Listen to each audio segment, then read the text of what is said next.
Yo, welcome back to the channel. Run just got her a quick bath. Tires ain't really shining. Tires ain't shining like they normally do because I ran out of tire shine, but they ain't bad neither, but they ain't how they normally be shining. Street Cruiser 101, you know what I'm talking about, bro. You know how I be having my tire. But yeah, today we talking about miles on a Crown Vic and kinda in a vehicle.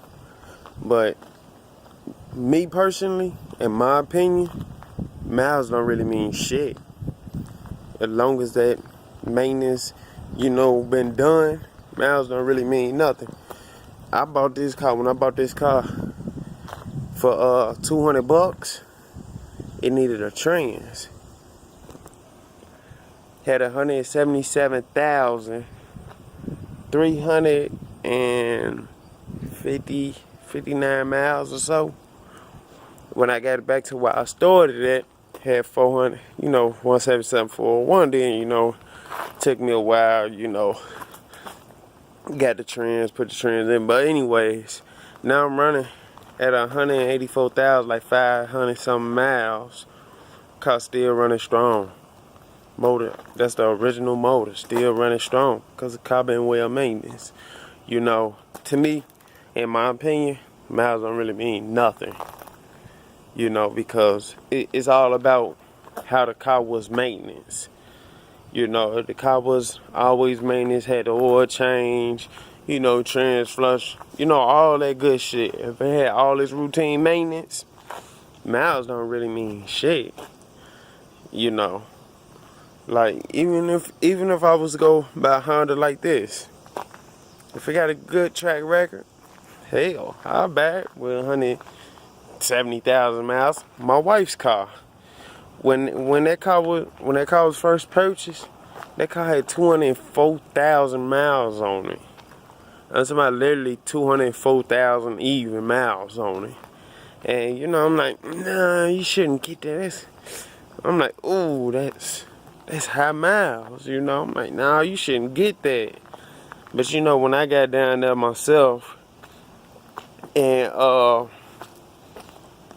looked at the car, I'm like a 02 Avalon, no rust, clean body, whatnot. I'm finna stand in the shade. The sun is hot here in Chicago today. The sun's just making it even hotter. But I got down there, I was like, man, 204,000 miles. I'm like, this clean body. I asked for the Carfax report. The old guy pulled out the Carfax report. The car was owned by a rental company when it first came off the showroom floor. Then it was sold to a private owner a few years later. Ain't put nothing but highway miles on the car. Kept up with the maintenance. I'm talking about ran like a champ. Ran as good as a Crown Vic. That's that Toyota Avalon that I be posting. That you seen in my previous videos. Had 204,000 miles on it when it was first bought. And right now, as it sit, I believe my wife had 224,000 miles, almost 225,000 miles. And it's still running strong.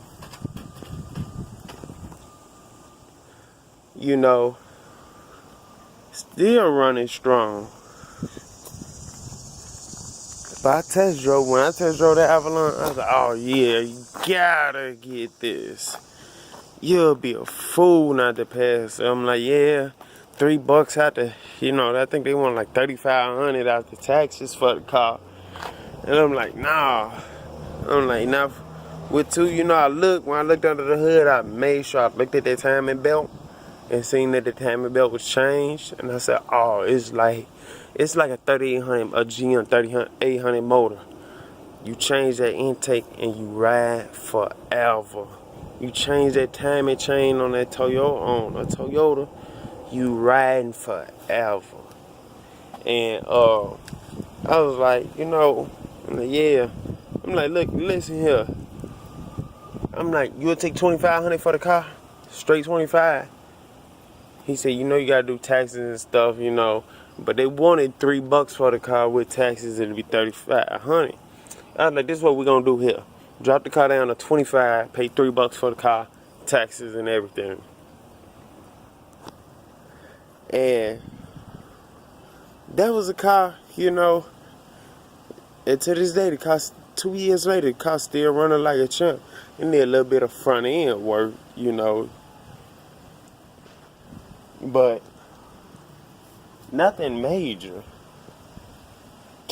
It really ain't do no major work to it since having it, other than did the front CV axles, did the catalytic converters because they got clogged up. So did the catalytic converters. Other than that, just changed the battery. And what, back in May, I got a video on that a few months ago when I just changed the battery in it. That battery been in that car been around for 2 years now. It was around almost 2 years before you had to change the battery. You know, I had to change the lights and stuff like that. Change the passenger headlight, that's it. The driver headlight still working fine. They was still in the car when it was about. Change the tail lights. You know, really nothing major had to be done to the car. But yeah, you know, like I say, you know, miles don't really mean nothing. It's about how the car was maintenance. You know, like you see, especially with Crown Vic, some people say, you know, get you a Crown Vic that's 120,000 miles and under. If you got to go higher due to your budget, try not to go over 150,000. Me, I'm like, fuck that. If it's, you know, Crown Vics, especially fleet cars, was well maintenance, and you know they had their maintenance on time, and so like I say, if you got it, like right now, if I was in the market for a Crown Vic, I seen one dude wanted 1,400 for it, had 194,000 miles, right? So, man, if I was in the market, I would have bought it. I would have went and looked at it. Okay, it's in tip-top shape like dude claim it is, and I thoroughly search a car. You know, if it was in tip-top shape, just needing a little minor work, I would have bought it with 194,000 miles. Now, what I won't do, you know, I'm kind of pushing it. Me, myself, I'm kind of pushing it at 200,000 miles. But hell, I ain't even bad with 200,000 miles. Miles don't really mean nothing as long as the car been serviced on time, was taken care of. You know, as long as they did all the maintenance on time, it's cool. You know, so me personally, I don't care about miles. Let me see if I put this bucket back in here. You know, so man, it's like buy what you want. You know, don't let nobody discourage you from buying a car because it got a ton of miles on it. Oh yeah, I put the bucket back. And you know, so that's all it is. Oh, I forgot my oil pan was down here with my ramps. I see my nephew put the bike back down here. But yeah, you know, so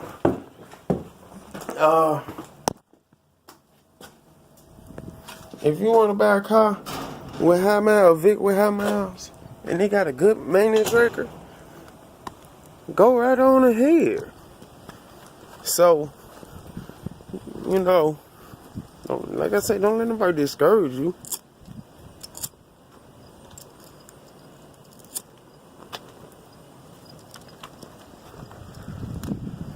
I'm also thinking about tearing down these boards, you know, but like my partner say, get a chain and hook it up and then tear it down. You know, that way we tear it down, the rats and the raccoons run out of there, because I'm thinking about parking, you know, cleaning it up and parking back there. So we'll see how it go. One day, me and my right hand man get together, we do it.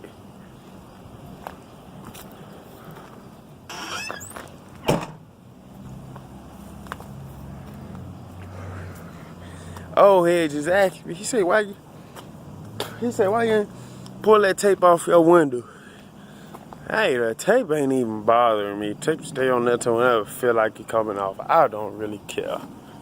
So, I ain't complaining. But yeah, that's all for this video, fellas. Like, comment, subscribe. I'll catch y'all in the next video. I'm finna go in the house. I'm finna cool off. It is hot out here today. It's supposed to be 91 today, 92 tomorrow. It's supposed to be like 90s for today, tomorrow, and Tuesday.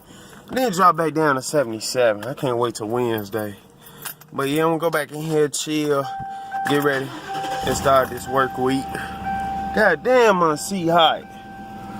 Alright, I'll catch y'all in the next video. I forgot to close the gate.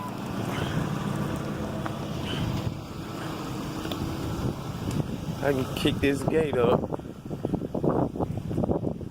But yeah, you know, so broke gate. Oh man. I'll catch y'all in the next video. Like, comment, subscribe.